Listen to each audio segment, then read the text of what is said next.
À 100 jours de la présidentielle, François Hollande continue d'être le favori des Français.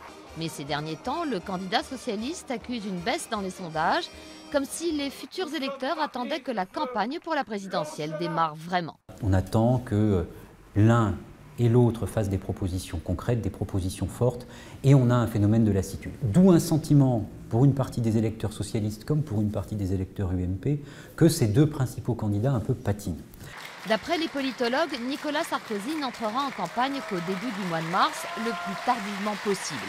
Le futur candidat profite de sa stature de chef d'État, rien à voir avec le Sarkozy de 2007. Il est beaucoup plus contraint par la fonction présidentielle, il en use jusqu'au bout, c'est son atout par rapport aux autres compétiteurs de cette présidentielle, et c'est la raison pour laquelle il peut se déclarer plus tard. Rarement l'issue d'un scrutin aura été si incertaine. Les Français, démoralisés par la crise et ses conséquences, inquiets face à la baisse de leur pouvoir d'achat, se réservent la possibilité de faire monter un troisième homme ou une troisième femme.